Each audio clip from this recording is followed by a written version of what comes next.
சாத்துக்குடி ஜூஸ்ல chicken marinate பண்ணி ஒரு ஃப்ரை பண்ணிருக்கீங்களா? செம்ம டேஸ்டா இருக்குங்க. ரொம்ப ரொம்ப சிம்பிளான ஒரு ரெசிபிங்க. இது பாத்தீங்கன்னா என் கூட ஒர்க் பண்ண ஒரு மேம் சொன்ன ரெசிபி. இன்னைக்கு ஃப்ரை பண்றதுக்கு 3/4 கிலோ அளவுக்கு சிக்கன் எடுத்திருக்கேங்க. வாஷ் பண்ணி வச்சிருக்கேன். இதுக்கு 1/2 கிலோ 4 அல்லது 5 சாத்துக்குடி பழம் தேவையா இருக்கும். கட் பண்ணிட்டு ஜூஸ் புழிஞ்சுக்கலாம். நீங்க எந்த மெத்தட்ல வேணாலும் ஜூஸ் புழிஞ்சு எடுத்துக்கலாங்க. நான் உள்ள இருக்கிற அந்த பல்போடவே அந்த ஜூஸ் எடுத்திருக்கேன். எந்த கடாயில நான் ஃப்ரை பண்ண போறோம்னா அதே கடாயிலேயே நான் அந்த ஜூஸ் ஊத்திருக்கேன். கொட்டைகளை மட்டும் நம்ம வெளியில எடுத்து போட்டுடலாங்க, அது வேண்டாம். இப்போ இது பாத்தீங்கன்னா நான் 5 பழம் ஜூஸ் பிழிஞ்சிருக்கேன். ஏன்னா 3/4 கிலோக்கு பத்தாதுன்றதுனால இப்ப நான் எடுத்து வச்சிருக்க சிக்கன் இந்த ஜூஸ்குள்ள சேர்த்திடுறேங்க. இந்த சிக்கன் பாத்தீங்கன்னா இந்த ஜூஸ்ல நல்லா முழுகிற அளவுக்கு இருக்கணும். இப்ப இது கூட இஞ்சி பூண்டு பாத்தீங்கன்னா நான் 2 ஸ்பூன் சேர்க்கிறேன்.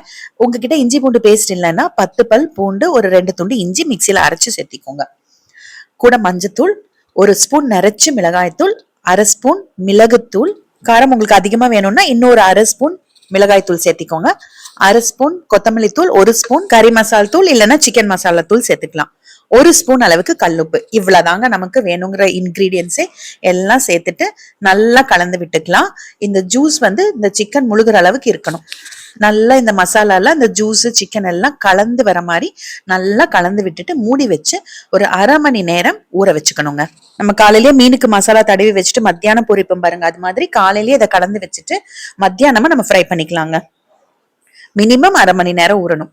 இந்த கடாயை அப்படியே எடுத்து அடுப்புல வச்சுக்கலாம். ஹை ஃபிளேம்ல வச்சுக்கோங்க. இது நல்லா கொதிச்சு வரட்டும். சிக்கன் 1/2 மணி நேரம் ஊறிதான் இருக்கு, வேகணும். அதனால நல்ல ஒரு கொதி வந்ததுக்கு அப்புறமா பிளேட் போட்டு மூடி வச்சுட்டு மீடியம் ஃபிளேம்ல வச்சு வேக வச்சுக்கோங்க. ஒரு 10 மினிட்ஸ் வேக வச்சீங்கன்னா போதும். நடுவில் 1 அல்லது 2 தடவை எடுத்து மிக்ஸ் பண்ணிட்டு திருப்பி மூடி வச்சிருங்க.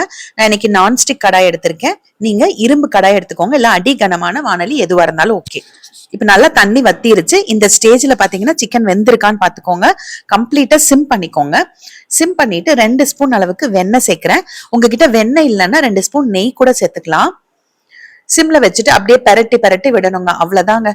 இது ஒரே பாத்திரத்துல வேலையை முடிச்சிடலாங்க. எந்த கடாயில நம்ம மேரினேட் பண்றோமோ அதே கடாயில அடுப்புல வச்சுட்டு ஃப்ரை பண்ணிக்கலாம்.